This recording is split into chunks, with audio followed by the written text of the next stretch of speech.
ಸ್ವತಂತ್ರವಾಗಿ ಸ್ಪರ್ಧಿಸುವ ಬಗ್ಗೆ ನಾನೇ ಹೇಳ್ತೀನಿ, ನನ್ನ ಮನವೊಲಿಕೆಗೆ ಬರೋರಿಗೆ ನಾನೇ ಇದನ್ನ ವಿವರಿಸ್ತೀನಿ ಅಂತ ಹೇಳಿ ಈಶ್ವರಪ್ಪ ಖಡಾಖಂಡಿತವಾಗಿ ಕಡ್ಡಿ ಮುರಿದಂತೆ ಮಾತಾಡಿದ್ದಾರೆ.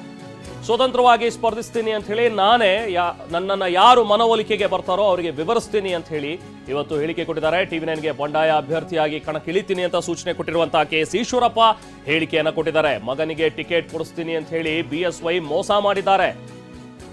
ಒಂದು ಕುಟುಂಬದ ವ್ಯವಸ್ಥೆ ಬೇಡ ಅಂತ ಹೇಳಿ ಮೋದಿ ಈ ಹಿಂದೆನೂ ಕೂಡ ಹೇಳಿದ್ರು. ಆದ್ರೆ ಇಲ್ಲಿ ನೋಡಿದ್ರೆ ಕುಟುಂಬಕ್ಕೆ ಸೀಮಿತ ಆಗ್ತಾ ಇದೆ. ರಾಜ್ಯದ ಕಾರ್ಯಕರ್ತರ ನೋವನ್ನ ವ್ಯಕ್ತಪಡಿಸೋದಕ್ಕೋಸ್ಕರ ನಾನು ಸ್ಪರ್ಧೆ ಮಾಡ್ತಾ ಇದ್ದೀನಿ ಅಂತಾನೂ ಕೂಡ ಮಾತಾಡಿದ್ದಾರೆ.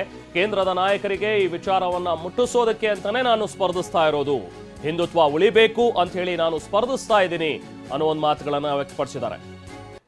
ಬನ್ನಿ ಹಾಗಾದ್ರೆ KS ಈಶ್ವರಪ್ಪ ಏನೇನು ಮಾತಾಡಿದ್ದಾರೆ TV9 ಜೊತೆಗೆ ನೋಡ. ಶಿವಮೊಗ್ಗ ಲೋಕಸಭಾ ಕ್ಷೇತ್ರದಿಂದ ಸ್ವತಂತ್ರವಾಗಿ ನಿಮ್ಮ ಅಭ್ಯರ್ಥಿಯಾಗಿ ನಾನು ಸ್ಪರ್ಧೆ ಮಾಡೇ ಮಾಡ್ತಾನೆ.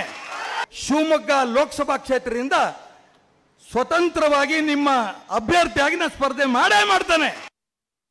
ಒಂದು ನನ್ನ ಮಗನಿಗೆ ಯಡಿಯೂರಪ್ಪನವರು ನೀನಿಗೆ ಟಿಕೆಟು ಕೊಡಿಸ್ತೇವೆ, ಹಾವೇರಿ ಲೋಕಸಭಾ ಕ್ಷೇತ್ರದಲ್ಲಿ ಚುನಾವಣಾ ಪ್ರಚಾರ ಮಾಡಿ ಗೆಲ್ಲಿಸ್ತೇನೆ ಅನ್ನೋಂಥ ಮಾತು ಹೇಳಿದರು. ಈಗ ಮೋಸ ಮಾಡಿದ್ದಾರೆ. ಇದನ್ನು ಕೂಡ ನಾನು ಕನ್ವಿನ್ಸ್ ಮಾಡೋಕ್ಕೆ ಬರೋರಿಗೆ ಹೇಳ್ತೀನಿ. ನಾನು ಯಡಿಯೂರಪ್ಪನವರು ಅವ್ರ ಹಿರಿಯ ಮಗ MP, ಅವರ ಎರಡನೇ ಮಗ MLA ಮತ್ತು ರಾಜ್ಯ ಅಧ್ಯಕ್ಷ. ಏನು ನರೇಂದ್ರ ಮೋದಿಯವರು ಒಂದು ಕುಟುಂಬದ ವಿರುದ್ಧ ಕೇಂದ್ರದಲ್ಲಿ ಪ್ರಯತ್ನ ಮಾಡ್ತಾ ಇದ್ದಾರೆ, ಇದು ಆಗಬಾರ್ದು ಅನ್ನೋದು. ಅದು ಕರ್ನಾಟಕ ರಾಜ್ಯದಲ್ಲಿ ಒಂದು ಕುಟುಂಬದ ಕೈಯಲ್ಲಿ ಪಕ್ಷವೇ ಸಿಕ್ಕೋಗಿದೆಯಲ್ಲ, ಇದ್ರ ವಿರುದ್ಧ ನಾನು ಮಾಡ್ತಿರೋಂಥ ಹೋರಾಟ ವಿನಃ ಇದು ಕೇವಲ ನನ್ನ ಮಗನ ಒಂದು ಪರವಾಗಲ್ಲ.